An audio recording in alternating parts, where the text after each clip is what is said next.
to Totalis Rankium. This week, Michael VIII.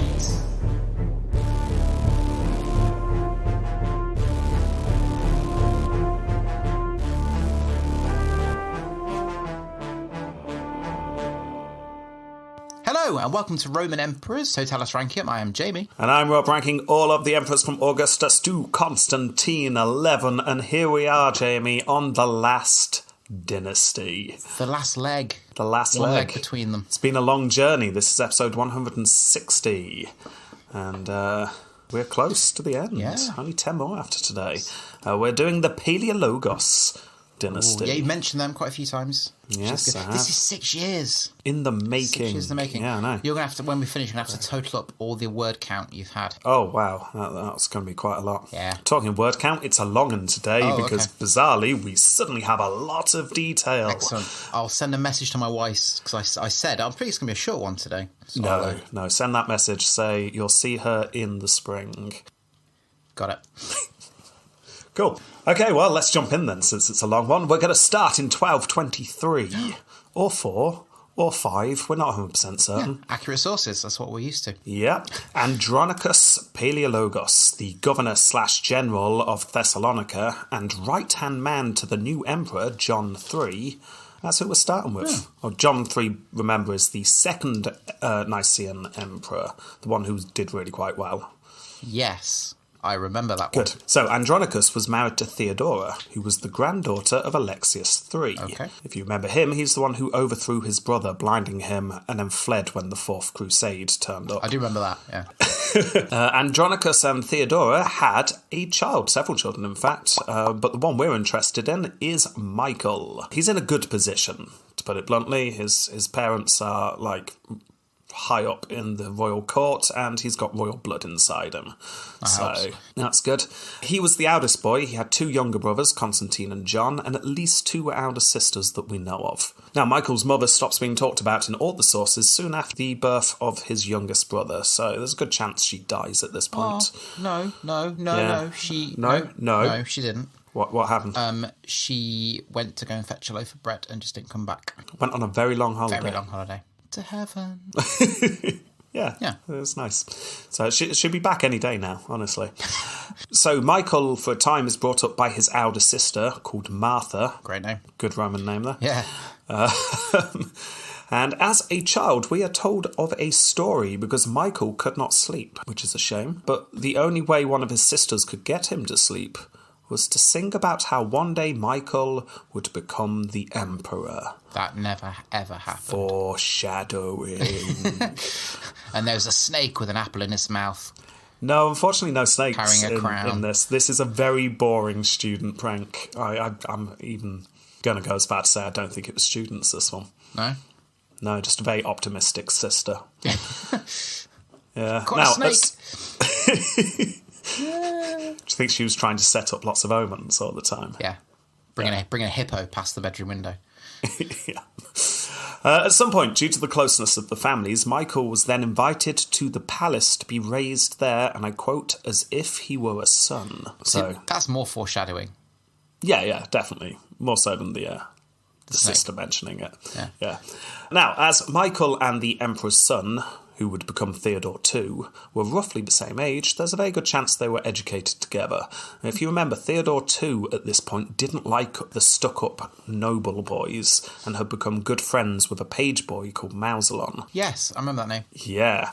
So you've got the heir, the prince, friends with his page boy, and the two of them are just snubbing the elite children, and Michael was one of those that would have been snubbed at this time. Now, this is speculation, of course, but there's a very good chance that Theodore and Michael did not get on. Oh. Now, as soon as he was old enough, Michael goes off to get experience of fighting and governing with his father. Now, we actually have parts of his autobiography, which is why we suddenly get so much detail. Autobiography? Oh, yeah, we don't have much, but I've got a couple of tiny little snippets in this episode, and here's one of them. He tells us, everywhere I hindered the Latin sorties, repulsed their attacks, and cut their lines of supply. Not one for detail, but... No, he's getting into He's getting into fights with the Latins. He's younger than 20 here. He's just getting some experience of fighting, basically. Remember, his dad is in charge of all of the armies of the Empire. He's like head general. So, however, it's not clear what he was doing exactly until Michael was about 20 years old, when he was made governor of a couple of towns in Thrace under the command of his father, who his headquarters was in the major city of Thessalonica in the area. So basically this is your training wheels being a governor. Go and look over the two towns, make sure no one dies and the town doesn't fall over, and then there we go. Experience. Yeah, that's good. So I wrote like small, if you like 3 people and a goat. That's what you need to look exactly. after, really. So Michael spends the next 5 or 6 years in this role, learning the ropes of local government, but something goes wrong. It rained. No. The goat got sick. Probably, but it was even worse than that. We don't get all the details, unfortunately, but a relative of Michael dies. Oh. Now, Michael was apparently upset by this, but a rumour started going around. Maybe it was the goat. Sorry, that just suddenly popped into my head. Maybe it was. Yeah. Anyway, a rumour starts going around that Michael was upset not because his relative had died, but because the relative's death foiled a treasonous plot against the emperor. Ooh. Apparently young Michael and his relative, / the goat, were planning to move on John III. Now, someone in the town reported this rumour to a high-up official. I've just overheard 2 of the local peasants talking about this. So, to make this story a bit clearer, you can name the 2 peasants. Jeff and Charles. Jeff and Charles, right, okay then. So Jeff and Charles were talking about this rumour. Someone overheard them and reported it to an official. That official then reported it back to the emperor. John was not happy about the idea of this young man, who he had brought up almost as if he was his own, plotting against him. These emperors believe these rumours, don't they, very quickly? Well, he didn't know whether to believe the rumour or not. He wasn't going to just immediately believe it. I mean, he was a sensible man, as we've covered. Blind him! Not quite yet. So he summoned Michael and the 2 townsfolk, so Jeff and... who was the other one? Charles.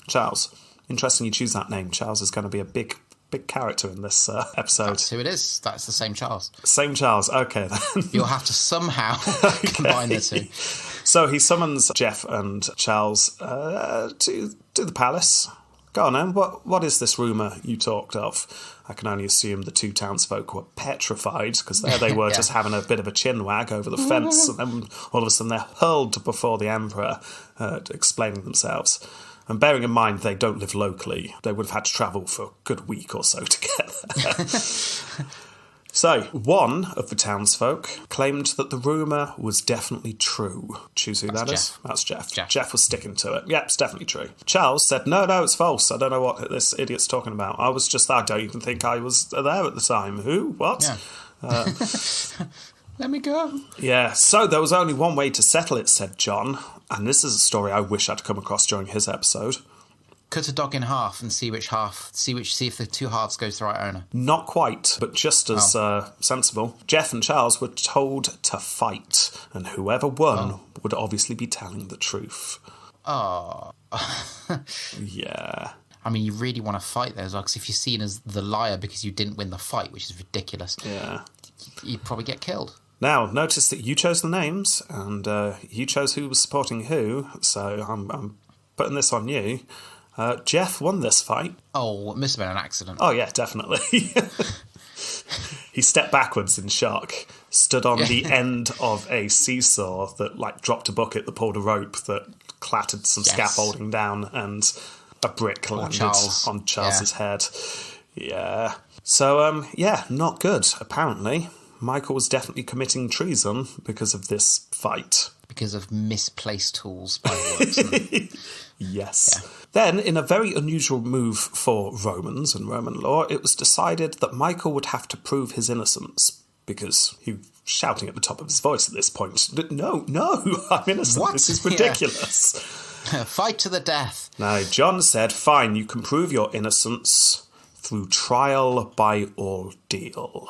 Oh, is this like having to carry 2 buckets on a stick over your shoulders over a mossy pit, and then you got to fight a snake, and then, I don't know, impregnate a badger somehow? Yeah, and then it just full-on turns into the thing where you got to get past all the big inflatable things. Takeshi's Castle? Yes, it just turns into that. Yeah.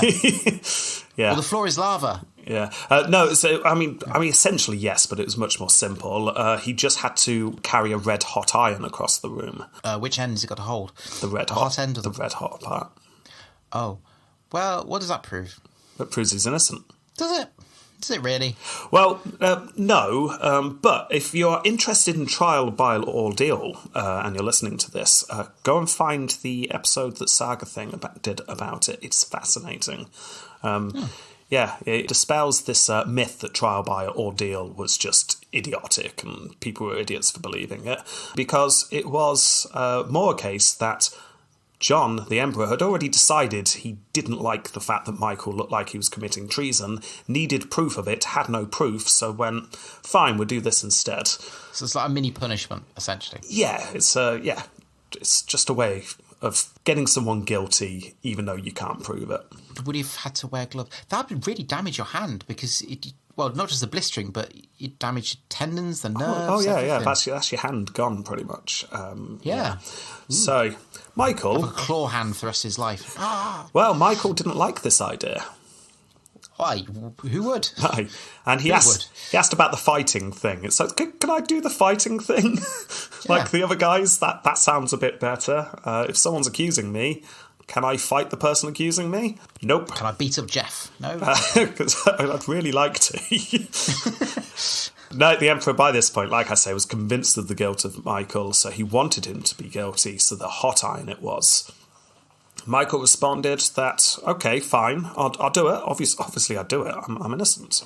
But I am, after all, a normal man. A mortal man. So therefore I have sin. So therefore it will burn me immediately. Not because I'm sinful of this, but I have sin. Nice. Pull out the old Christian card. Yeah. So, tell you what, if the Archbishop, and at this point the Archbishop, who is sat next to the Emperor, suddenly looks up. What am I being dragged into? Yeah, this Archbishop had also agreed with the Emperor that a trial by ordeal might be, I don't know, a bit of a jolly. Yeah.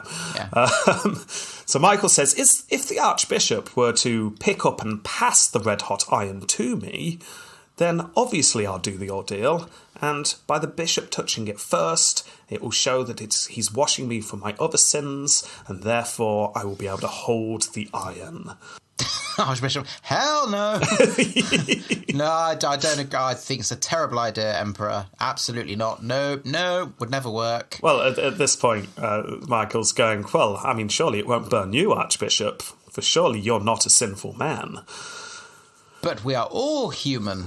Everyone commits sin. Well, at this point, the Archbishop speaks up. This is not part of our Roman institutions. The practice is barbarous and unknown to us, and is performed only by imperial command. So after some debate by various officials and high-up religious leaders, particularly this Archbishop... Very panicked. It was decided to drop the charges. There's no proof, and trial by ordeal. I mean, really? We've never done this before. Why are we doing it now? So It's so Viking. yeah. So there you go. Soon after this, the Emperor seems to have maybe forgiven Michael slightly, because he sets up the marriage between Michael and his grandniece. Called Theodora. However, this could actually be a bit of a punishment for Michael, because some sources... So I'm not saying anything about Theodora. I'm sure she was a lovely woman. No. She just kept nagging. No, Michael, according to some sources, wasn't happy because he was fairly sure the Emperor was actually going to wed him to one of his own granddaughters. Like marrying him directly into the royal family line of succession. So maybe this was a bit of a know your place. He was also given a new role. He was now in charge of all the Latin mercenary troops in the army, and this meant that he had to stay close to the capital of Nicaea. He was no longer allowed to just wander off into Thrace and build up his own support there. So the Emperor's essentially put a leash on him. Yeah, definitely. But then, John, as we saw, suffered his stroke or his epileptic attack, whichever it was, that left him paralysed for a while and then killed him. And Theodore too becomes emperor. Now, If you remember, Theodore too, not sure what to do at the start of his reign, decided to ride off into the distance and fight the Bulgars, leaving his good friend, the ex-page boy Mausolon, in charge. Yeah. Now, Michael does not like Mausolon, and it's a very good chance that him and Theodore didn't particularly get on. However, Michael is an important person, and he's got close ties to the family. He's married into the royal family now. So he was made governor of Nicaea, as in the city. So, high up, powerful position. Yeah. And this is when Michael suddenly runs away to the Seljuk Sultanate of Rum.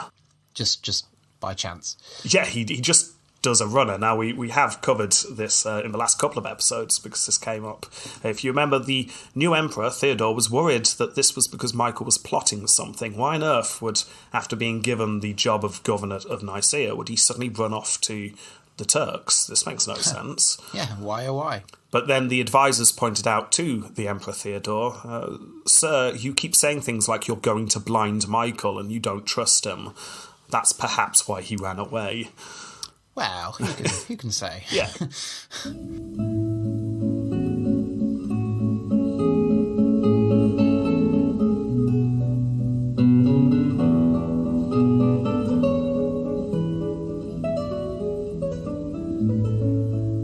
Editing Rob here. At this point, I received a phone call from my mum. And usually I'd put this kind of thing at the end, but Jenny makes predictions, so I figure I'd just include it here. So let's go back to that ringtone. Hello? I'll carry on the episode here, ladies and gentlemen, don't worry. Yes, I'm in the middle of the call. I'm just going to mute Rob, just so I'm not listening in. There you go. Oh no, I'm muted. I can't mute Rob. Oh, that's amazing. Which one? I'll carry on. Anyway, I ran away to rum and probably drank lots of rum, Caribbean rum. I'm going to the Caribbean in the summer on the 11th, which is quite good. Going to New Orleans, should be good. Go and visit Bourbon Street. I heard it's very, very nice, but very touristy. I've been told to go somewhere like Frenchman Street. That's where I'm probably going to head off to. That's a place for local jazz, so I'm going to spend a night there drinking whiskey, drinking bourbon, listening to local jazz. That should be fun. I want to do one of those rides. It's like a boat ride thing with a big wheelie thing that you push. That sounds quite fun. I want to do that. And drink some cocktails, should be nice. Then we're going to go around the Caribbean where I can drink some real rum as well. Sounds good, yeah. That doesn't do the episode, but rum. Oh yeah, you went to rum. I drank some rum. Don't know why he headed off yet. Rob hasn't said yet that, but hasn't said that or make something up. Maybe he graffitied one of the posters for Mausolon or something. Who knows? Yeah, spent some time there. Then eventually was forgiven. Came back. Oh no, I guess the new emperor Theodore kind of said to him, "Tell you what, I need a general. Come and do something. Come and fight for me because I need some help here with the Bulgars. They're a bit worse than I probably thought." So he goes, okay. Well, I probably thought it was a trick to start with and thought, okay, I'll come back then.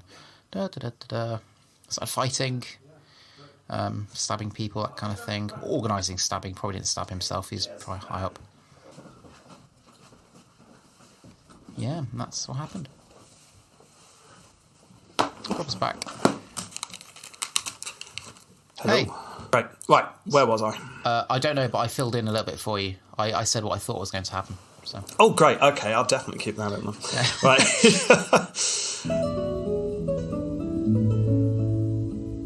So it's also very possible at this time that Michael was worried about Mausolon. Remember, Mausolon had been instructed to root out any traitors to the throne. Or in other words, get rid of anyone who doesn't like me and you, Mausolon. So Michael did a runner. He was well received by the Sultan in Rum. Good. The Seljuks were having a hard time of it, what with the Mongols. It's never fun to be in the way of the Mongols. No, they're scary. They are scary. So an experienced general turning up was a godsend. Fantastic. So Michael spends his time leading Christian mercenaries for the Seljuk Turks, fighting off the Mongol raids. Hey. He also sent that letter home that we covered, telling his troops that he had to abandon the empire for personal reasons, but everyone just needs to carry on protecting the empire. This isn't a coup. Stop saying the word coup. No. I'm on holiday. Just carry on as normal. I'm not a threat. Rays. Yeah, exactly. After a couple of years of this, Theodore meets up with the Sultan of Rum. Theodore wanted an alliance with the Turks. The Romans could help with the Mongols. And when I go west, try and rebuild the empire and get the capital back, you guys in the Sultanate could maybe not take advantage and not attack us, maybe? That would be great. Yeah? Pinky promise? Yeah. So it was agreed. Fantastic. As part of the deal, Michael was allowed back home. Yay! Although not before many, many oaths not to try and usurp the throne. Yeah. Now, at this point, I don't like the whole there's no smoke without fire thing, but there's a lot of accusations going around about Michael trying to usurp the throne, so you got to suspect that maybe he was involved in some things. And do you know whose fault it is? Whose? Jeff. He started all the rumours. Or Jeff's fault. Yeah. This is it. Yeah. Now, if you remember, at this point, Epirus is on the west coast of modern Greece sort of area. Yeah. Or the Balkan Peninsula. This is the only threat to the Nicaean dominance at this point. So, Theodore gives Michael a few lacklustre troops and told to go and fight the despot of Epirus. That was his title. Annoyingly, the despot of Epirus is also called Michael. So I'll call him Despot Mike, just to make it clear. Like visual-wise, to help our listeners, because I know we've got a lot of Star Trek fans listening. Yeah. So in Star Trek, there's something called the Mirror Universe, where you get the same characters, but they're bad. Yes. And if you're a bad character, you have a goatee. So can the Michaels look identical, but the bad Michael has a black pointy goatee? Yes, Despot Mike has a goatee, definitely. Yeah, excellent. Like Ming the Merciless kind of thing with pointy eyebrows and a bald head. Yeah, why not? Okay, so Michael is off to fight Mike the Merciless. Yes, that was wonderful. But it doesn't go well because he wasn't given many troops. Michael did manage to kill one of Mike the Merciless's sons, but the result was the loss of most of Western Macedonia. So, in other words, the empire was losing land. Yeah. This isn't good.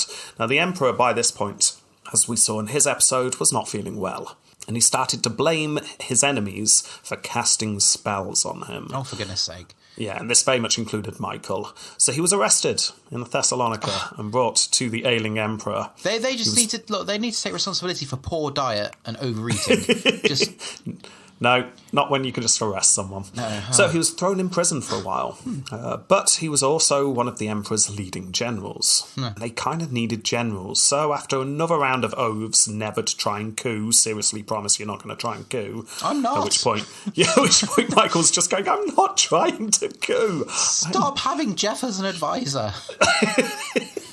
Yeah, he was released. Yeah, he was released. He got, just out of the door, and then Jeff leans in. Just had a thought, sire.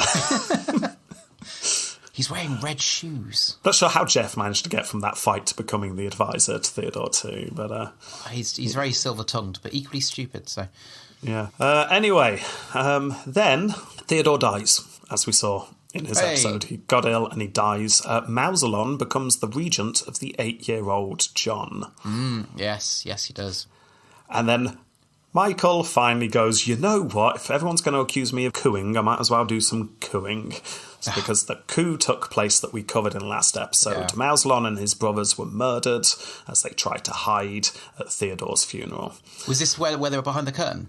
Yes, exactly. See, that's that one. So Michael... and Jeff at this point is going, see, I was right all along. He said that just before the sword of Michael was thrust through his face. Yeah. Yes. Anyway, Michael acts quickly. He arranges for Little John, to be put under the protection of his two brothers, and therefore the Paleologos family were now the protectors of the emperor. Protectors of the emperor. Lots of bunny ears going on there. Yes, definitely. After a few hurried meetings, it was decided that Michael, you know what, could possibly be regent, why not? Yeah. And then he was given a title of Mega Duke. Oh, that is fantastic. Yeah, or the Grand Duke, but Yeah. Mega Duke sounds better. The treasury was handed over to him, and he was put in command of the reformed Varangian Guard. They're back. Yay. Yay. So Michael uses the treasury to make sure that the people, the soldiers, and the church were on his side. Gives out a lot of bribes. Yeah. And these bribes work, because soon enough the clergy announced that Mega Duke, although a brilliant title, isn't really good enough for a title of the man running the empire. Despot was better. Just think Michael paused and went, that sounds a bit negative. There's a few negative connotations for that. Well, just like dictator back Yeah. in the early days, obviously this word didn't have its negative connotations at the time. Yes. So Despot was a good title to have. Just think about a list of suggestions. Like mutilator, The Destroyer. serial killer. Yeah. Despot would do. Yeah, that sounds good. Yay. Yay. Well, this did actually get some pushback, mainly from the headless royal family. I mean, the royal family is still around. They just have an 8-year-old at the head of them. So they're too weak to do anything. Sure enough, Michael continues to grease the political wheels until it was announced that Despot, actually, now we think about, it's not that good, is it? Co-Emperor sounds much better. So he was crowned in Nicaea on Christmas Day in 2058. All right. 2058, wow. Oh, wow, yes. No, 1258 is probably more likely. I'm guessing that's a typo in my notes. And he hasn't invented time travel, but we'll see. So anyway, he's now co-emperor. What's he going to do first? Very quietly and subtly get rid of the other family. Well, yes. No, he does do that. If you remember, John is just put to one side slightly. You go and play with your toys. Keep him hidden. The other top of the list thing, obviously, is get Constantinople back. But before that, Epirus really needs to be taken care of. That's the lost land, isn't it? Yeah. Yeah, Mike the Merciless is definitely the biggest threat. Yeah, it's time to take him out. In fact, he wasn't just a threat because he had that part of Greece. He'd also created an alliance that actually could rival Nicaea. And this was looking slightly dangerous. Because Mike the Merciless had allied himself with, first of all, King Manfred. King Manfred was currently the King of Sicily. Now, Sicily at this time was the island of Sicily, but also pretty much the whole of South Italy, going up to like Naples. So a sizable chunk of land and quite powerful. So he'd allied himself with King Manfred, but not only that, also Prince William. What, our current Prince William? I'm guessing not, but feel free to imagine that it is our Prince William. Yeah, suited. And by our Prince William, I just mean Prince William. Yeah. I'm not claiming to own him. You could do. He's No. No? You don't want him? You can have him. It's fine.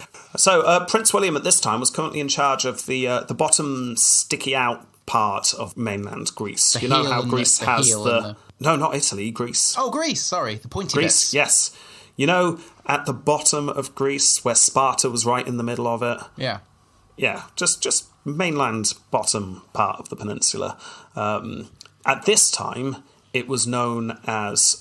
Southern Greece. This time it was known as Moria. Spelled slightly differently to the Mines of Moria in Lord of the Rings. Spelled with an E, not an I, but yeah. Hopefully very similar, though. Oh, I'm sure it was. Lots of dwarves. So, yeah, he's in charge of that area, so a sizable chunk of Greece. So, Prince William, Mike the Merciless, and King Manfred, all together, that was a sizable force, could easily take on the Nicaean Empire. Yeah. And all of them could see advantages of getting rid of the Nicaeans. Obviously, Manfred and William were Latin, so they didn't want to see Constantinople fall to the Greek Romans. And Mike the Merciless, obviously, is the evil doppelganger of our Michael, so obviously he wanted to defeat him. Yeah, plus it would expand his land and stuff. Yeah. So, Michael, not wanting to face these three in battle, first attempted to break up their alliance. He sent envoys to Manfred and William. Manfred of Sicily threw the envoy in prison. He was having none of it. And William was merely rude to his envoy, but sent him back. A third envoy was sent to the Pope. Any chance, Popey, you could call this off? Because you're like head Latin guy. So that would be great. If you could call this off, maybe? Now, there was a couple of problems with this. First of all, Manfred and the Pope despised each other. The Pope thought Manfred was trying to take over the papal lands, so it wasn't really going to have much influence there, but maybe over William, that could work. So to sweeten the idea, Michael said, perhaps maybe if you could help me out here, we could, I don't know, start talking about the East and West churches getting back together again. Everyone did that in the room. Yeah, yeah. No reply was had by the Pope. Damn it, that didn't work. Okay, then fine. We're just going to have to fight then, aren't we? It was time to take the fight to Epirus. Now, Michael didn't head off on his own. His head of the army at this time was the wonderfully named Alexios Strategopoulos. Or Strategies Alex is what I'm going to call him. That's a good, yeah. Yeah. He made an immediate attack on Mike the Merciless, and Mike was forced to retreat, losing a lot of men. He sent word quickly to his new allies. Help, he said. Meanwhile, the Emperor's brother, John, remember he had a couple of brothers, he led forces, taking more towns in Macedonia and Epirus. So things are going really well, but obviously Mike's allies haven't turned up yet. Yeah. And then they do turn up, and they really outnumber the Nicaeans. This is now looking quite bad. John Paleologos had a cunning plan, however. Aldrich style. Oh, yeah. He sent a lone soldier to the camp of Mike the Merciless, pretending to defect. And once there, the soldier informed Mike that Manfred and William, by the way, have secretly signed an alliance with the Nicaeans. Mike, he may be merciless, but he was also gullible, because he believed this, and he fled before the sun rose. Ah. The next morning, William and Manfred's troops awoke to find the man that they were here to support had ran away. Oh. Yes. That's a good confidence boost, isn't it, for your army? Yes, it's not great. Now, Manfred himself wasn't there. He just sent troops over, but William was there in person. And he decides to leave in a hurry. And this is when the Nicaean forces fell upon them and destroying them. William was captured and imprisoned. This is a huge victory for Michael. Clever victory as well. Yeah, definitely. Now, it should also be noted that there are several versions of why Despot Mike the Merciless fled. One includes that some knights of William were looking at Mike's son's wife in a way that son didn't like, and the alliance fell apart. This son, by the way, will come back. He's known as John the Bastard. Great name. See, back then, though, it wasn't an insult. It was just a descriptor. Yeah, exactly. So we don't need to bleep that out because that's just his name and it's a descriptor, so it's fine. So there we go. That alliance has been shattered.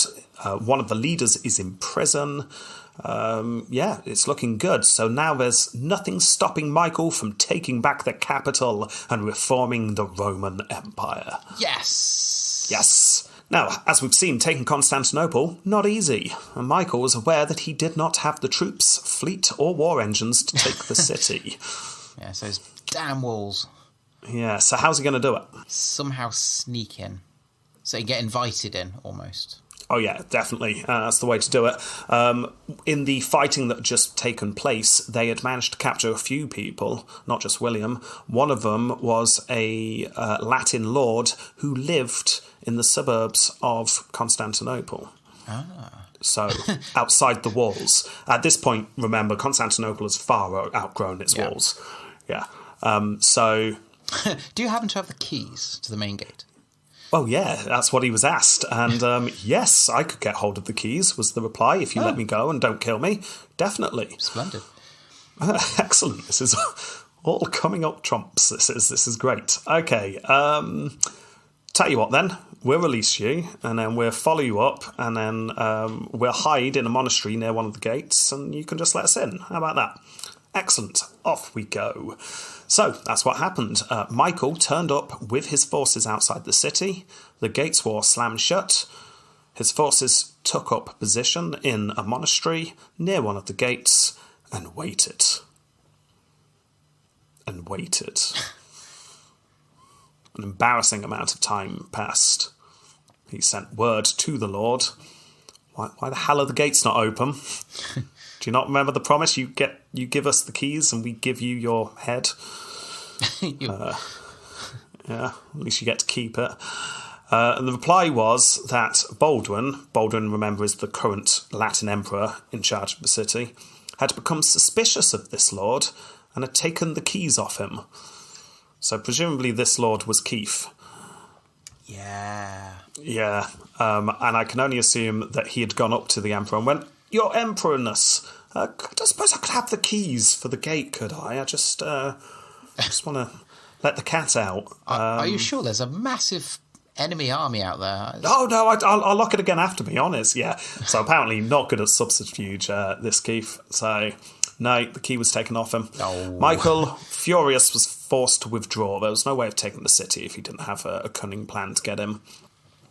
But in order to withdraw without being harried by the Latin forces, he agreed to sign a year-long truce with Baldwin. All very embarrassing.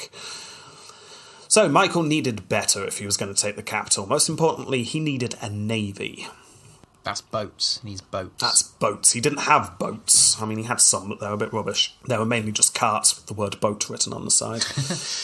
But he knew someone who did have boats, and that is the Genoese. The people of Genoa. Yes. Genoa and Venice were, by this point, huge rivals, and the two major naval powers in the region. Venice, obviously, being part of the crusades that had brought down the Roman Empire, were the enemy. The Venetians were inside Constantinople. It was their fleet surrounding it still. So They're obviously he couldn't go to Venice. Yeah. Yes. But the enemy of my enemy is my friend, thought Michael, so he approached Genoa. And a treaty was reached. Soon enough, Michael was in possession of 16 warships. Hooray. And various promises of once we take back the capital, we'll throw out the Venetians and you guys can set up where they lived and have all the trade privileges. Hooray. So, there we go.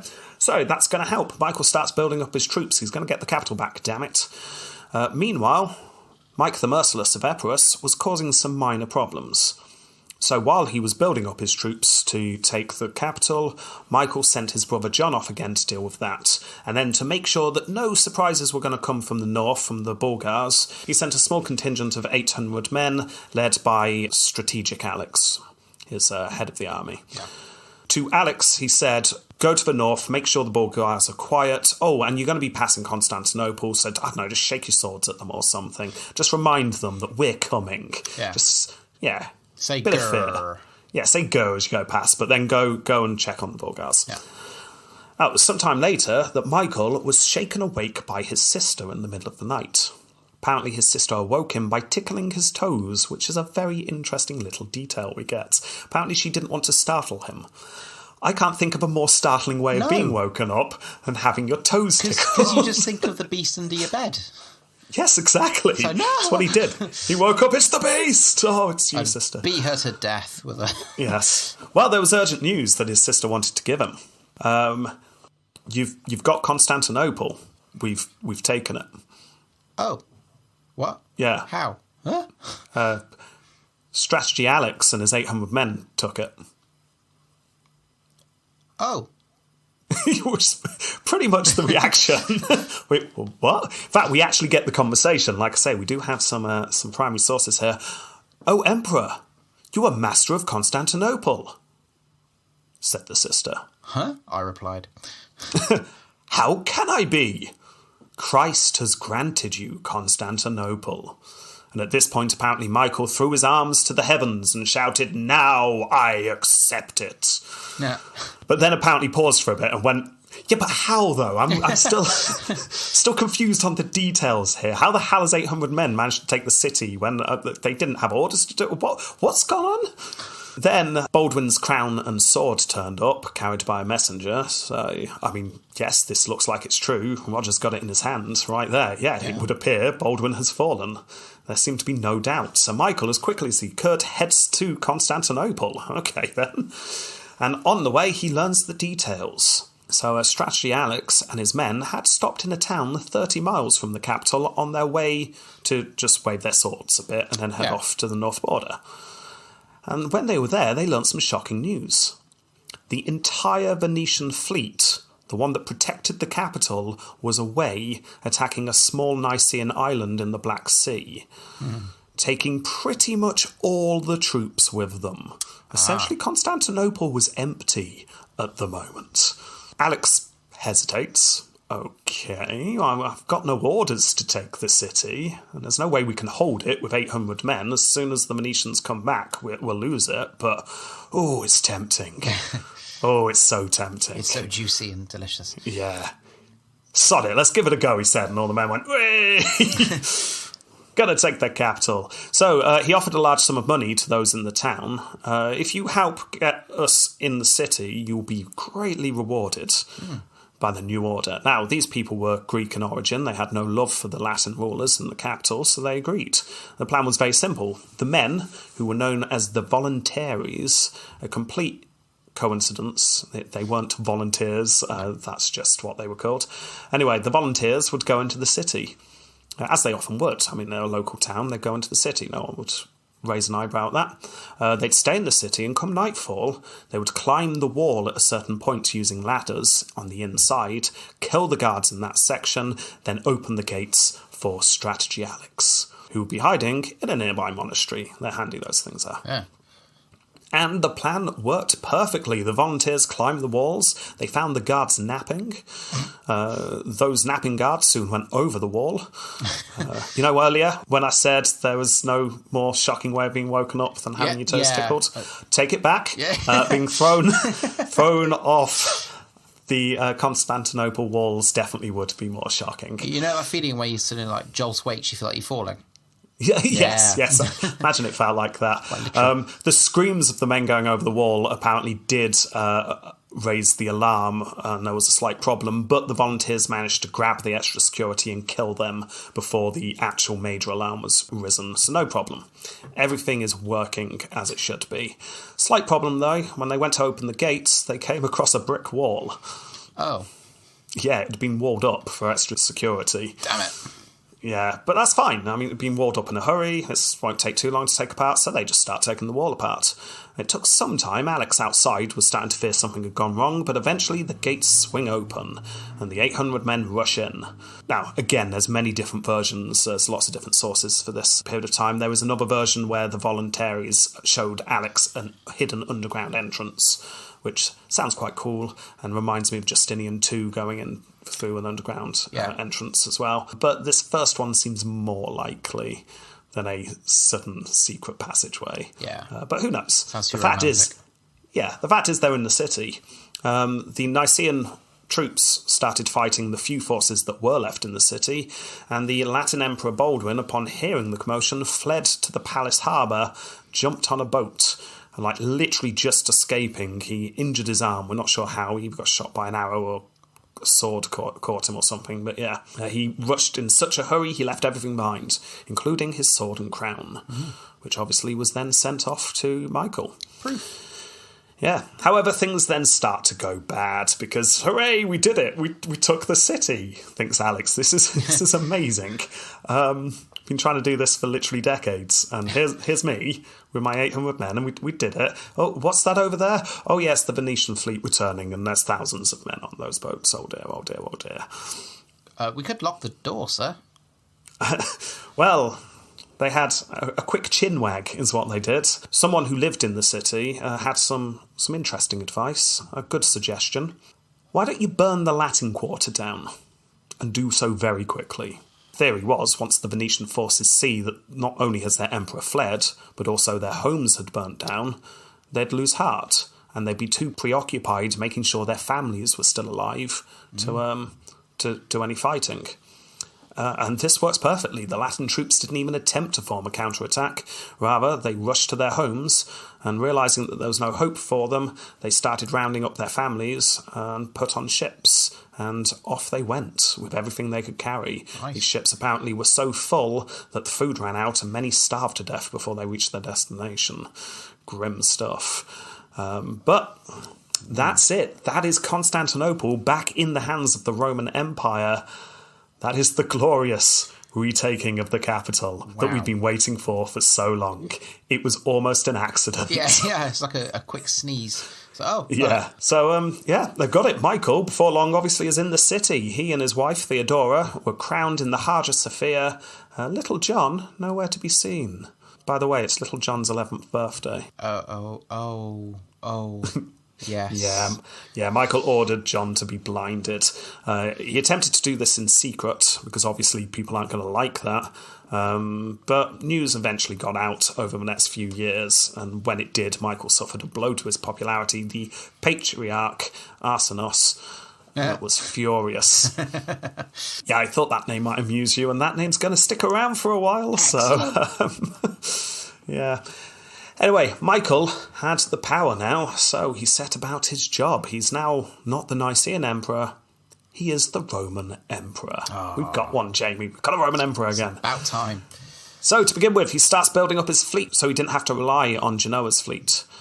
This was slow going, however. He was unable to build a particularly good fleet because there were too few men. The capital was a mess. It had about a third of the capacity that it had when it was abandoned, so the whole portions of the city just ghost towns. Yeah, he sent out a call for people to come back to the capital, and over his rule, it went from 35,000 people to 70,000, so it doubled in size.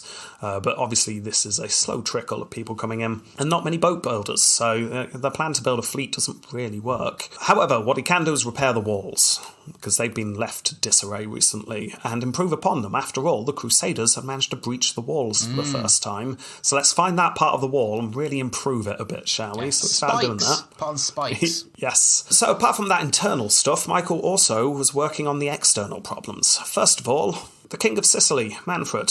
Now, he wasn't really dealt with. William's in prison, remember? And Mike the Merciless had been given a good kicking. But Manfred's still a problem. But rather than fight him, why not try and make him an ally, thinks Michael. Ooh. And again, you'll see a lot of this with Michael. He definitely figured the pen was mightier than the sword in most circumstances. Like, he'd fight if he'd have to, but let's send a letter. So he sent a letter to Manfred with an interesting proposal. The Pope hates you, and the Pope kind of hates me. So why don't we start working together? And also, I have your sister. Ooh. Because Manfred's sister, by the way, had been married to the Emperor John III before his death. Oh, I see. Yes, and she'd just been held on to ever since then. She was essentially a prisoner in the capital. So here was the proposal, said Michael. How about I marry your sister? Isn't he already married? He is already married. Right. Apparently Anna, the sister, was meant to be particularly attractive. Right. Which might be one reason, according to one source, why Michael was proposing this. Well, who knows? Who knows? Yeah. The scheme, however, really backfires. Because Theodora found out. Yeah. And she was furious with her husband. How dare you? So she went to Arsenos, the patriarch, and told him what was going on, and the patriarch made it very clear to the emperor that he would excommunicate the emperor if this happened. So that's not good. Yeah, but if something were to happen to his wife, she takes maybe a fishing trip or something. Well, also, Manfred wasn't going for it either. So, yeah, the plan just falls apart. Michael relents. Incidentally, it would appear that Michael was excommunicated at some point by Arsenos. When exactly, we're not really sure, but it could be after he found out about the blinding of John, because that certainly didn't go down well with the patriarch. So anyway, instead of marrying Anna, he just sent Anna to Manfred as a token of goodwill. Again, fell on deaf ears, didn't really make a difference. Okay, that didn't work. What else can I try to shore up my position? I know, the Pope. I'll send another letter to the Pope. He ignored me last time, but I'll send another one. I'm in Constantinople, maybe it will have more weight now. Right, so he sends one. Again, I'll cut through all the diplomatic chatter and just paraphrase. Can't we all be friends, he said. We're all Christian after all, and who knows, if we're friendly, maybe, Church, reunited. Wait. East would be under Rome and the Catholic Church. You'd be more powerful. People like Manfred would be less powerful. Yeah, maybe. Now, Pope Urban, this time, okay, maybe he was a bit intrigued. He ignored the last one, but okay, he sent a reply this time. Well, he's in a position of power now, isn't he? So he could... Yeah, exactly. He said, fine, the church recognises you as the new Roman emperor. Well done, you. Yes. As long as you don't attack any Latin territories in Greece. So, great. Fantastic, thinks Michael. That will do. In a sign of goodwill, again, he releases William. Yeah. Yes, William was forced to promise never to fight the Romans again and give up a number of forts in his area in Moria, that one bit of Greece. However, the oaths broke down immediately. It's not clear who started it, but soon enough the Pope was convinced that Michael was going to attack William. So the Pope sent Michael a letter saying, "What did I say about attacking Latins in Greece? No, no, no." And the Pope sent William a letter relieving him of his oaths not to fight. Because the Pope can do that, apparently. Oh, okay. Yeah, the Pope can just say, "Oh, you swore an oath to someone." Nah, it doesn't count. Yeah. God said so. Michael indeed did end up attacking Moria, using Gianni's fleet as well as his own rubbish fleet. William didn't stand a chance. He was soon on the run. And then we get a very dubious tale. See if you can spot why I'm doubtful of the details here. The Roman forces were being led by Constantine, the brother of Michael, and Constantine Palaeologos had 15,000 men and was ripping through the Greek peninsula like a hot zip through marshmallows. Yeah. Generally doing very well. The Frankish force was not actually being led by William because he'd done a runner to try and shore up some allies, but he'd left his right-hand man in charge. Guess how many men his right-hand man had for a desperate last stand against a far superior force? 300? It was 300, yeah. Wow. It's bizarre how often this comes up in history. It's weird, isn't it? It really is. I bet he's just seen the film. He's inspired. Probably. I mean, they're right in the region of Sparta, which I know that's not where that battle took place, but maybe just walked past the ruins of old Sparta and it's like, you know what, I think we could Sparta this. I think we so. can Sparta the hell out of this. Yeah, they all strip their armour off and put on their CG abs. What are you doing? I'll protect you. That'd be ridiculous. Put on their Scottish accents. Yeah.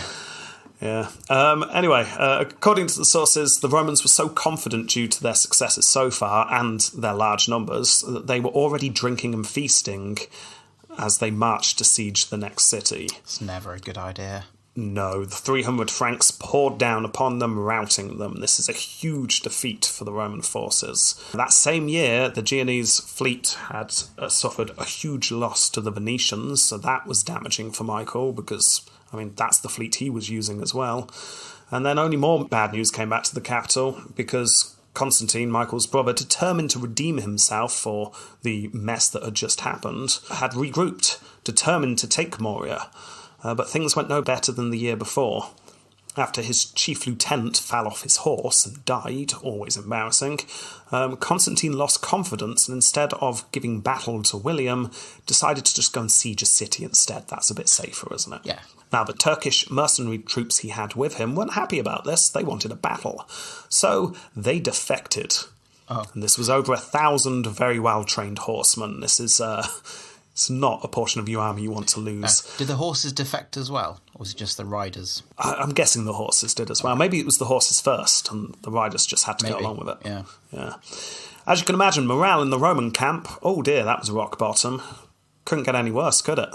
Yeah. It definitely got worse when Constantine woke up the next morning and just did some very theatrical sneezes and a couple of coughs. Oh dear, he said, I'm ill. Oh no.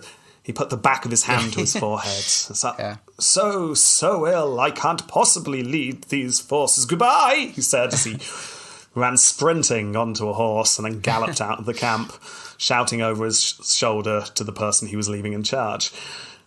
Once Constantine left, the Roman forces were routed by William, as you could imagine. The war had weakened both sides, however, so neither could really fight on anymore. This war just kind of ground down to a halt. So this series of military setbacks, very bad news for Michael. His finances were down to practically nothing. His army was in bits. I mean, he's in a bad way. So from now on, he was going to have to rely on diplomatic fighting. So it's time to get that quill out again. Yeah, it's probably a sensible thing when you've been pretty much destroyed. So, he writes to the Pope, again. And again, translation from diplomatic speech. Right, seriously, if you call off all your Latin forces and promise not to call a crusade against me, because I've heard rumours, how about this? Not only the union of the church that I keep mentioning, right, I'll help you out in your next crusade in the actual Holy Land. Just don't swing through here, for God's sake. No, we'll go straight to the Holy Land, I'll help you out. How about that? Yeah? Oh, and also that Manfred, he's nasty, isn't he? So who knows? Maybe we could do something about him. Now this letter worked even better than the last one. Pope Urban agreed. Yes, let's do it.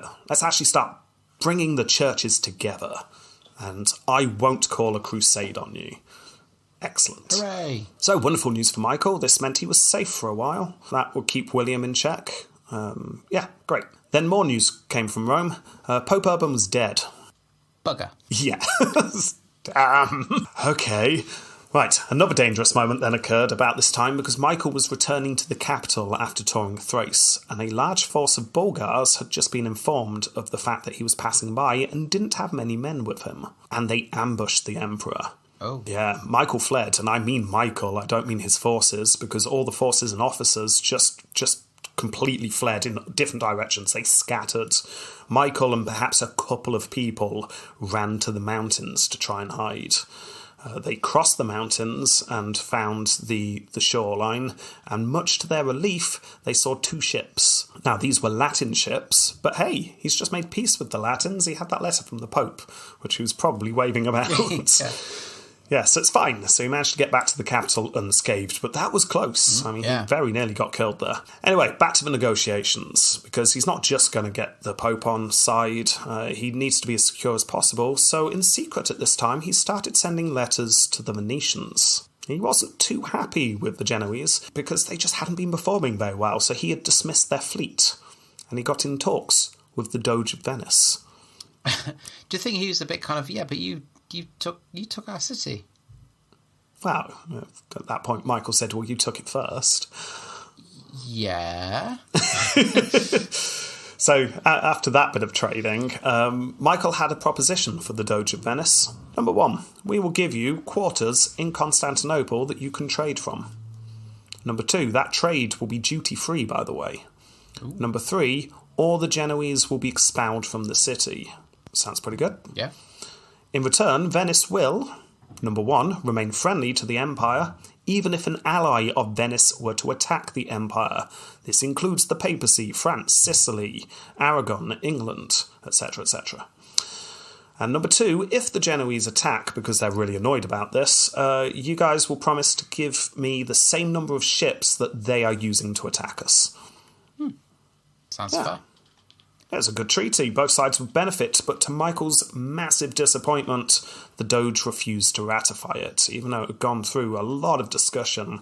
It stumbled at the last hurdling block, because politics was shifting in the West, and the Doge wanted to see how the chips were going to fall before signing anything. Because in 1266, the Battle of Benevento took place. That sounds very Venetian. Well, it's very Italian. Yeah, we're South Italy here. This is a battle between the son of the King of France. This is Prince Charles of Anjou. It's the same Charles who lost his fight earlier, who then moved to France and became king. No, Charles is the son of the King of France. Yeah. So he moved to France, convinced the king, Louis, that he was actually his long-lost son. Yes, that's it. Yes. Sorry. Yeah. So Prince Charles of Anjou and the King of Sicily, Manfred, went to war. Now, as I've said a few times before, Manfred and the papacy were very hostile towards each other. Pope Urban, before his death, had encouraged Charles to take on Manfred, defeat him, and become the King of Sicily himself. And after the Pope died, his successor continued with this plan. And Charles was indeed able to defeat Manfred, and he did indeed become the King of Sicily. Now, Charles was relatively young. He's in his mid to late 30s at this point. He's dynamic, he's energetic, he's got a dream. He was going to take over the Roman Empire and restore the Latin Empire. Ooh. That would mean he would have Sicily, South Italy, all of Greece, Constantinople, and what few lands going into Anatolia they've still got. That would make him pretty much the most powerful man in Europe. Well, probably the world at that point. That's ambitious. It's ambitious. The rest of Michael's reign is politically and physically fighting against Charles. And it's a bitter struggle. To begin with, Charles got into talks with Baldwin. Remember Baldwin, the exiled Latin emperor? Yeah. Yeah, he escaped. Well, this is where he escaped to. So he was talking to Baldwin, but Charles also was talking to Prince William in Moria. The three of them, with support from the Pope, agreed to various things. To begin with, William's daughter and Charles's son were going to be married. William's land was to become essentially a vassal state to Charles, and Charles's son was going to be William's heir. So as soon as William was dead, that land falls completely within Charles's empire. Yeah. Most of the land acquired in the upcoming invasion of the Romans would go to Charles. However, Baldwin would get to keep Constantinople and get the title the Latin Emperor back. But if Baldwin and his son happened to, die at some point, it would go to Charles. Yeah. Can't help but feel Charles snuck that clause in Yeah. when Baldwin wasn't looking. Accidents happen, Yeah. So, there you go. Charles has his allies, and he is building his forces. Meanwhile, Michael hears about this and is a little bit worried, to say the least. There's no way he could defend against this threat. This was a bigger alliance than the one he had faced at the start of his reign, and his forces were much weaker. There's no way he can defend against this. Essentially, all his Latin enemies had united under a common purpose, and that purpose was to destroy him. So he fought back in the only way he knew how. Guess what he did? I wrote a letter. Who to? Everyone. Well, the Pope again. Right, so, Pope. New Pope. Hope you're settling into your job well. Love the office decor. Yeah. I was talking to Pope Urban about unity of the church. I don't know if he mentioned this to you. Maybe. But, yeah, unity of the church. Like us becoming Catholic and therefore, like, protection of the papacy, maybe? Yeah. And also, that Charles, whew, he's getting a bit big for his boots, isn't he? Very unchristian. Sounds a little bit dangerous to me. Now, Pope Clement, like Pope Urban, was interested and seemed to be listening. But then, just like his predecessor, he died. Oh, okay. Yeah. It's a problem with popes. They're always elected when they're really old. Yeah. They tend not to last very long. Charles was still not quite ready to attack. But the time was getting closer. He was still building up his fleet, building up his forces. So Michael was getting desperate at this point, so he was very, very relieved when he heard from the Doge of Venice. Those terms you mentioned before, they still on offer. Now, Michael obviously was very relieved. This is perfect, fantastic, I finally got an ally. But Michael wasn't going to just jump on this. There must be a reason why Venice was suddenly coming to him to talk about something they'd rejected before. What do you Michael wasn't just going to jump at the chance, he was going to look into this a bit. So, he saw that the Venetians were very worried about the rise of Charles. If Charles has all of South Italy, Sicily, and then have all of Greece, then, well, they could strangle Venice. Venice was the naval power of the area, so that's not good. So he wrote back to the Doge, yes, of course, the treaty, it's a good treaty, but if you just look down, you'll notice I've made a couple of changes. Everything will stay as before, apart from the fact I'm going to keep my alliance with the Genoese. So I'm allied with both of you now, and you guys are forbidden from attacking each other in the Black Sea and the Bosphorus. So, yeah.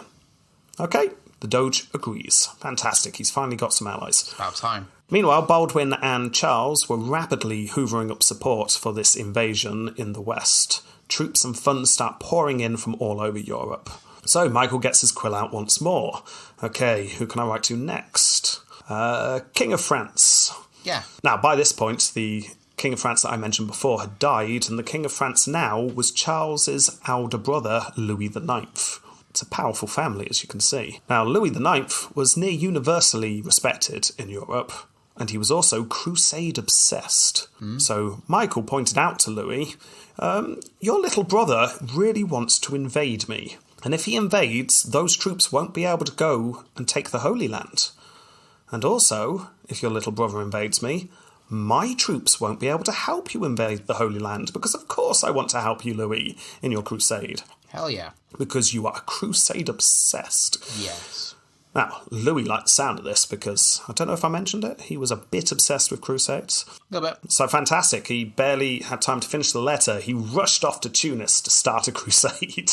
Fantastic. Oh, and on the way, he informed his little brother, Charles, you're coming with me. No, stop with your moaning about invading the Roman Empire. No, you're coming with me, we're going to invade the Holy Land through North Africa. This, obviously, wonderful news for Michael. Yeah. Well, hopefully this would tie Charles up for years. Crusades can just go on and on and on, can't they? Especially with the big animals in Africa as well. Yeah, exactly. They're quite a roadblock. So, this was great. Michael sent envoys to Louis with gifts just to keep the lines of communication open and make sure everything was okay. But to the envoys' horror, when they arrived in Tunis, they found a dying Louis IX. Not again. Yeah, dysentery had Oh, no. swept like a tidal wave through the camp. Literally. On his deathbed, Louis said that he wanted peace between his brother and Michael, but then he died. Now, Charles hadn't actually turned up at this point. He turned up soon afterwards, found out that his brother was dead, and he was now in charge of the crusade. Well, Charles had no interest in this crusade. He was going to take the Roman Empire back. So, he immediately made peace and just went home. Crusade cancelled, lads, let's go home. Hooray! And it's time to launch the attack, because his forces are ready. I mean, literally ready. They were ready to fight the crusade, so now's the time. Let's invade Constantinople. Michael's out of options. Cannot fight this. He's got no one else to write to. And then, out of nowhere, they were saved, because a huge storm hit where Charles had a large portion of his new fleet, and it was utterly destroyed. Years of preparation wiped out in a single day. That must be very frustrating. It'd be like someone coming along and just deleting our podcast from all. Oh, yes. Can you imagine? No, that. Yes, now I'm feeling the pain of Charles. Yeah. Oh, wow. Oh, that's awful. Aye. That's really bad. Then, you'll be sad to learn, Mike the Merciless and Epirus, he's dead. No! He's dead. The land was split between his two sons. One of them's Nicephorus, we don't need to worry about him. But the other son was more capable, the aforementioned John the Bastard. He was a cruel dad. Michael jumped. It's like, okay, right, I need to get these guys on board immediately. He offered one of his nieces to Nicephorus and one of his nephews to the daughter of John the Bastard. It's like, right, yeah, you're on my side in everything? Yeah? I mean, we're Eastern Christians, so we should all be together. Yeah? Maybe? Sort of. I mean, technically Epirus was on the Emperor's side, but John the Bastard did not like Michael, so it's debatable how long this was going to last. Meanwhile, Charles had managed to also take advantage of Mike the Merciless dying, because he had managed to obtain a bit of land through political means, because the Albanians wanted their independence, and this was in the region of Epirus at the time, and they said to Charles, if you promise to look after us, we'll say you're our king or something, whatever, just get us out of Epirus, please. So Charles says, yeah, okay then. And there you go. Charles is now king of Albania as well, but more importantly, he now has a foothold in Greece, so he can now start building up his forces and do a land attack on Constantinople. See, that's quite positive. Well, for Charles, yes. Yeah, for Charles. Yeah. Yes, not definitely for not for Michael. No, for Michael, this is terrible news. But it's not all bad news, because Charles did have a bit of a setback here. He had tried to install a new pope that was a puppet to him, but failed. The new Pope Gregory was all about getting Jerusalem back. None of this infighting between Christians, even if they are Eastern and Western Christians. No, we need to go and get the infidel, cried the Pope every night. He was also very interested in this letter that turned up. Ooh. Lovely handwriting. Dear Pope, Pope number 3, hope you're settling into your new job. I don't know if your predecessor and your predecessor before him mentioned anything, but we were in the middle of this chat about unifying the church and, I don't know, protection of the papacy and stopping Charles invading. I mean, seriously, we do with the help, said Michael. Yeah, okay, said Pope Gregory. I can see this. Yeah, you say that you'll give us some men for the upcoming crusade? Okay. Right, why don't you send some envoys to the upcoming council, where all the princes and kings of Europe were going to discuss the next crusade? Ooh. Now, Michael hesitated. Yes, okay, this is a means to the end to make me safer, but, I mean, he doesn't want to get caught up in a crusade unless he has to. The idea of bringing the Constantinople church under Rome also is a last-ditch effort to survive. I mean, he's gonna offer it, but he doesn't want to make steps towards it unless he absolutely has to, because he knows most people in the Empire would hate it. And Michael didn't want to pull that trigger unless he had to, so he just delayed for a bit, trying to get the lay of the land. The Pope wrote again, seriously, are you coming to this council? Because if I don't hear soon, I'm going to start listening to Charles, and he wants your head. Okay. So a standoff kind of took place. The Pope saying, come on, accept Rome's superiority in the church, and you guys will be Catholic, and Charles will have no case against you. You can't go and fight another Catholic empire. That'd be wrong. Michael replying saying, well, tell you what, call off Charles first, and then we'll all become Catholic. How about that? Yeah. Those letters go back and forth for quite a while, until eventually the council was upon them. Michael did indeed send several envoys to the council with many gifts on 2 boats. It's a lot of gifts. Well, all the gifts were on 1 boat. Oh. And, the envoys were on another. Guess which one sank on the way? Gifts. Yeah, all the gifts sank. Along with 2 lords, apparently. Or 2 lords had different ideas and went off and had a wonderful life. Yeah. Who knows? The gifts don't arrive, but the envoys do. They arrive in Lyon, where the council is taking place. That was very frustrating as well, because that would have taken ages to wrap all those gifts. Yeah, exactly. And then you turn up and it's like, we had gifts, honest. Yeah, promise. But, look, here's a receipt. I'm just waiting for Amazon delivery. Yes. I remembered, but delays. Oh, I don't know. Yeah. Anyway, the envoys arrive at Lyon. Soon enough, various bishops were giving sermons about the unification of churches, and then the formal act of union was performed. The Eastern Church was now under the Western Church. The Roman Empire is Catholic. Wow. Yeah. The East could keep their customs as long as it didn't contradict the ecumenical councils of the West. Unified Church. One snag, your patriarch has to go. Yeah, the patriarch wasn't a fan of the union, so they just said, yeah, he needs to go. So, now this obviously is a savvy political move by Michael. It stopped Charles invading. Charles can't claim to be fighting for the Holy Land, invading a Catholic empire. Yeah. Just doesn't work. But the population hated this. They had just got rid of their Latin rulers, and now this new emperor, who isn't even part of... He's just a usurper now, I think about it. And where's John again? Where is John? Isn't he meant to be the emperor? And what? So we're bowing down to the Pope? This sounds all very Latin to me. And sacking the patriarch? Ooh. Yeah, this created a schism in the Eastern Church between the pro and anti-union factions. Michael's sister was the one leading the anti-union members at one point, so this went right down to the royal family. This just split the empire in half. His sister announced that she would prefer to see her brother fail as emperor than the union be accepted. Wow. Yeah, so she fled to the Bulgars with her daughter. The 2 sons of Mike the Merciless also hated the union. John the Bastard formally anathematized the emperor and the pope and the patriarch as heretics. What does anathematize? Excommunicated, essentially. You are nothing to the church. I love the fact that John just found a bishop somewhere who went, right, the emperor, the pope and the patriarch are all heretics. So there. The Pope? Are you sure you could do this to the Pope? Yeah, I'm a bishop. Yeah, just everyone. Just everyone. I mean, you've got to admire the move. That pigeon, anathematized. Yeah, so that was fun. Now, to begin with, Michael was lenient to those opposing the union because, I mean, after all, people didn't like it. He didn't want to stir up too much unrest, but it soon became clear that this could turn into a full-blown coup. We had to crack down on it. So, blindings and tongue removals started up for anyone who spoke against the union. Nasty. Starts off then. Yeah. With the tongue rather than bone. Now, despite all the unrest at home, the union was actually doing its job. Charles, I mean, he can't attack a fellow Catholic state. So Michael takes the opportunity to turn against John the Bastard. In a surprise attack, his forces sieged the capital, and John was forced to make a daring escape. He had to use a rope to shimmy down the walls of the city, and then he walked through Michael's troops dressed as a groom and managed to escape.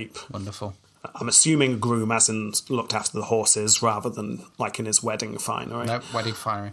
Okay, wedding finery it was.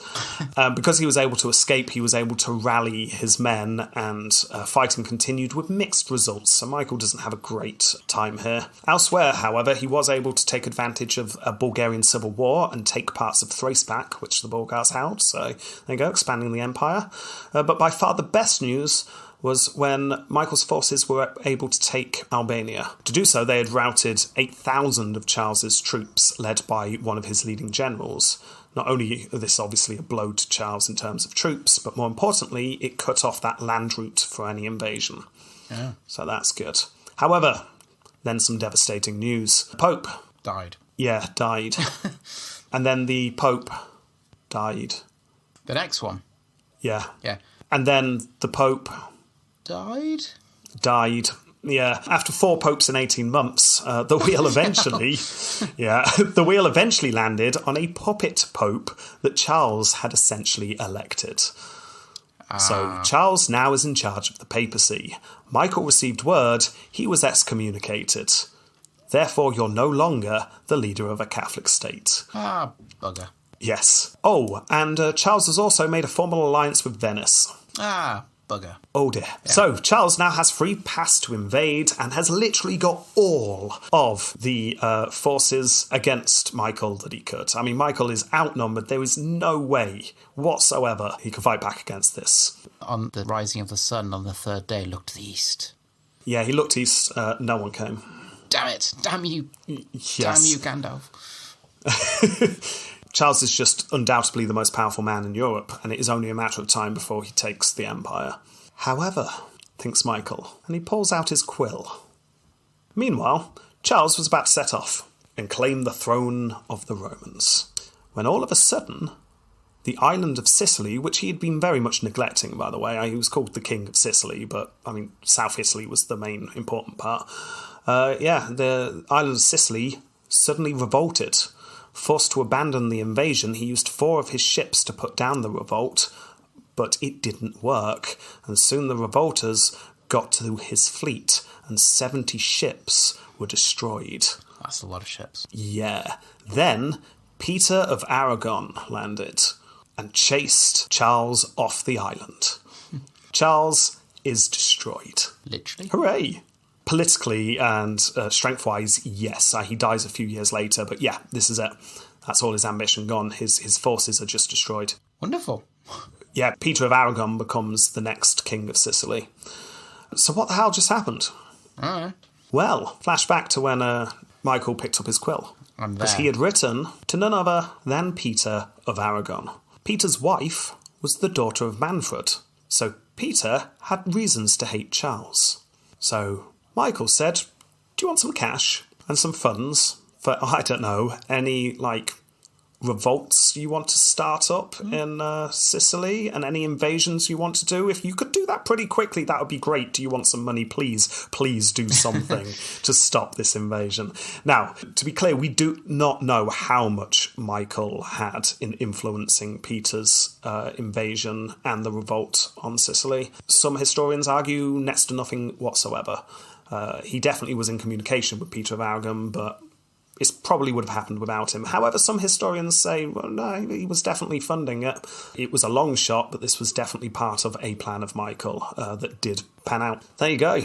Charles is brought down by an internal revolt at the same time as an external invasion, and he can't hold it back. Wonderful. Well, for Michael. Michael turns his attention to John the Bastard, this time leading the troops himself. It's time to finally put down the last of his enemies. But unfortunately, on the way, he gets ill. Oh. And at the age of 58, he suddenly dies. Oh. And there you go. That's the reign of Michael. That's very eventful, wasn't it? Oh, yes. So much going on. So much going on. That was me hoping to squeeze a small one in before we go on our break. No. So much going on. But there you go. I also left some stuff out going on with the Turks, by the way, for time reasons. But yeah, shall we rate them? Yeah. Fightius Maximus. Okay, to begin with, military fighting. Not great, to be honest. I mean, he had some wins. He defeated the Empress Alliance at the start of his reign, remember? And that was an important win. Yes. Although, should point out he wasn't there in person, but it was under his rule. He took back Constantinople. Now, obviously, the person who finally takes back Constantinople was always going to get massive points for that. That's true. Would that count under... John? No, would it count under... not opprobrium? Oh, successors. Yeah, no, maybe. Probably more so there than here, to be honest, because let's face it, he was barely aware. He didn't take back Constantinople. No. He was asleep when it happened. It was a pleasant surprise. Yes, it was. I don't think he can actually really get many points for that part. And then after that, it was one military defeat after another. He just kept losing. He did manage to take some Bulgar land back towards the end, and he also managed to take Albania, so that was good. But most of his wars ended in stalemate, with some embarrassing defeats. He was good at... Well, I was going to say he was good at the old negotiation, but... Well, yes, exactly. This is my next point, though. However, we do need to take in consideration his political fighting. I mean, with a few letters here and there, he was able to achieve more than his armies ever did. And that we've definitely considered political fighting before in this round. I think that's fair. So I think he deserves a couple of points for just his general strategy. But again, I think more points than Successus Ultimus for that than Fighty. So I'm only prepared to give him a couple, to be honest. I'm prepared to go to 5, because I think... Because we've given emperors points for taking over things, even though they had nothing to do with it in the past. And he got back Constantinople, which is the heart of everything for them. The defeat of that alliance at the start, and Albania. Yeah, okay, fair enough. You've convinced me to go higher. I'm going to go... Yeah, I'll go 5 as well. All right. Total of 10. Yeah, okay. Yeah. Approbium Crasium. We really don't have much for this one. Especially not crazy. No, absolutely not. He went a bit far with the persecutions on the anti-union group, but there were no stories of him going off the rails. That seemed to be I need to do something to stop coups, and he didn't do it immediately. He killed a child. So maybe a point. I mean, he did blind a 11-year-old on his birthday. He definitely is getting points for that. And then Opprobrium, he gave up the Eastern Church. That's big. It is, actually. He just went, yeah, fine, Pope, you can have the church. So, I mean, he definitely deserves points for that. So that's huge opprobrium. He should definitely get points there. But his crazy is less. But he did do the blinding of John. I'm probably gonna go 5 again. 5 again? I was thinking 4, but I think you convinced me to go 5. Okay, let's do it again. Nice round numbers so far. 10, wonderful. Successus Ultimus. Okay, this one again, mixed bag. I mean, the fact he held off Charles is amazing. Charles was by far the strongest man in Europe, or going into the East and North Africa as well. He's the man on top. And Michael wasn't, and yet he managed to hold back that tide through any means necessary. I mean, that is important. He also got the capital back. He did. Obviously.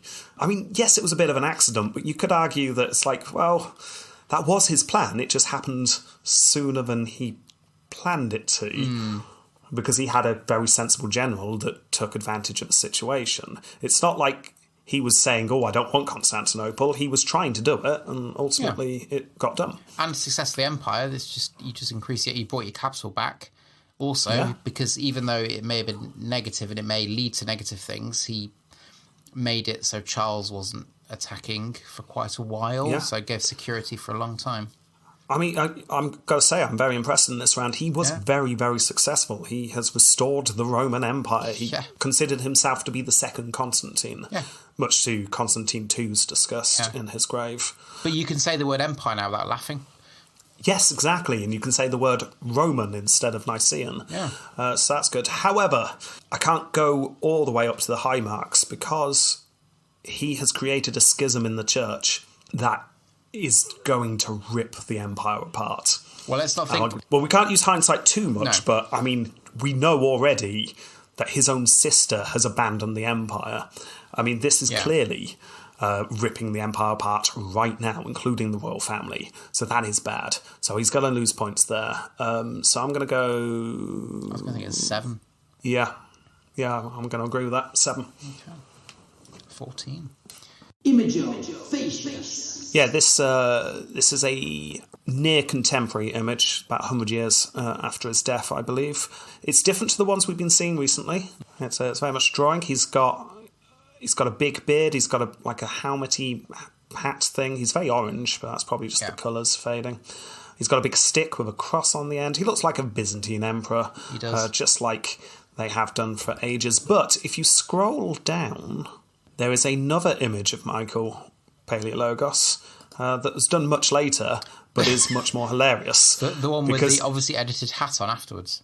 Well, he's got a jaunty red hat on and a red cape, and he's... got got his arms out as if to say, look at this pineapple. And you can tell the artists were so proud of themselves.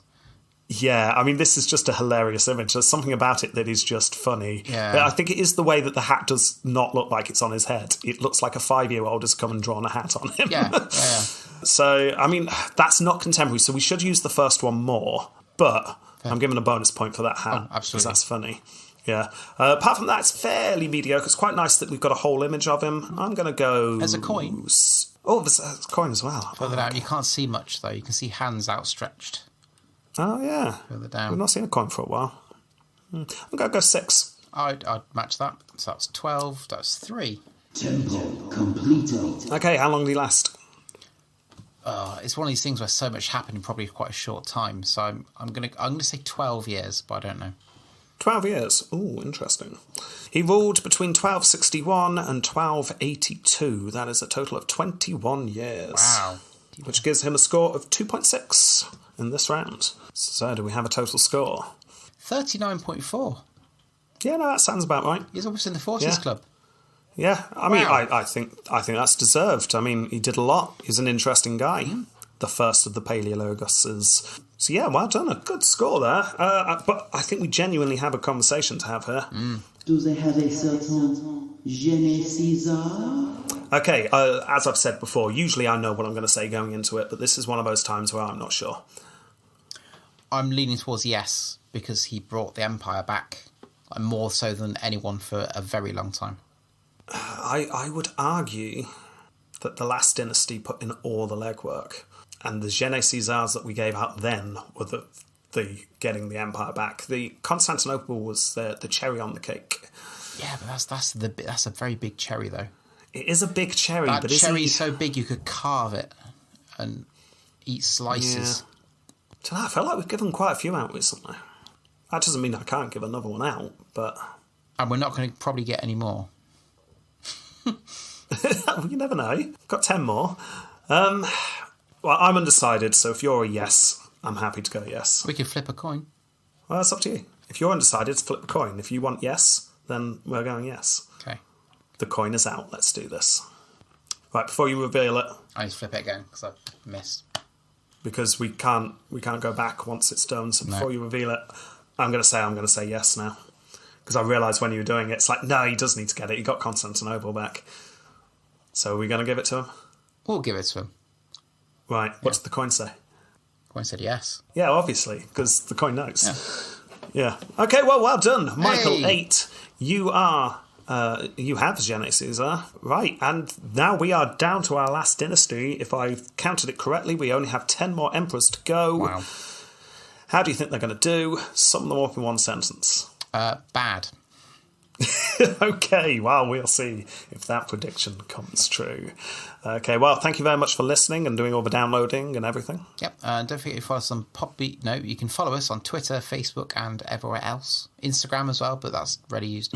Yeah, and yes, you're off to America, aren't you, Jamie? New Orleans. I told people when you were away on your phone call, yes, going to New Orleans. So if anyone has been to New Orleans, recommend some good places. We obviously head to Bourbon Street. But also Frenchman Street, which apparently is the local jazz street. Nice. So yes, hopefully, because we've got a bit ahead of our scheduled recording, there won't be too big of a gap between episodes. But yeah, there might be one or two. But we've got a couple of things to release in the meantime. Yes, so I've got the fourth one. Is it LJ Trafford, which is really good? Yes, we've got that. We've got Nixon Part 1 coming out. It should already be out if you're listening to this. Yeah. And obviously this episode. Yeah, so of course. Anyway, right. Well, thank you very much for listening then. And all needs to be said is... Goodbye. Goodbye.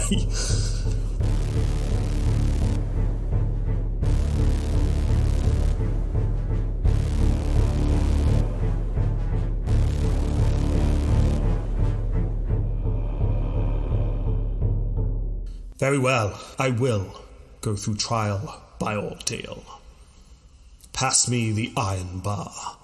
Well, I believe, young Michael, it is your job to pick up the iron bar off the floor. Oh, no. I will only be doing this if you, Archbishop, were to go first. What? Yes, you have no sin. Well, I'm a mere human. Of course I have sin. I sinned this morning quite a few times, actually. Just making the toast. I mean, the amount of inflammatory things that can be done whilst spreading butter. I'm not picking up the bar. I'm not touching the bar unless you touch the bar. Why should I have to pick up the bar? It's your punishment. Emperor, tell him. It's not punishment, it's a trial. That's what I meant. It's a trial to prove your innocence. If you can pick up the bar and walk across the floor, you are innocent and therefore sin-free. I, however... Are you innocent? Innocence is such a vague term. I mean, I'm innocent of being drunk. Are you innocent of treason? Yeah, of course I am. Of course I'm innocent. Then pass me the bar. See, I would pass you the bar. However, I haven't been judged to have not been innocent or guilty, as they say, of treason. You have, so therefore it is up to you to pick up the bar, the very hot bar. To be honest, your reluctance to pick up the red hot bar is making me really suspect that maybe you have dabbled in some treason, Archbishop. I think you before you. I accuse the Archbishop of treason. No. That's not how it works. Trial by ordeal, it is. Emperor, tell him, Emperor. No. You have been accused, and that you did not accuse me. That does not count. That was just you being scared. I'm not picking Emperor. No, I'm not picking up the bar. I think, to be honest, I think it's all nonsense. It is not what us Romans do, so we should ban the whole trial by ordeal. It's absolutely ridiculous. Michael, you are free and innocent. Go in peace, my child.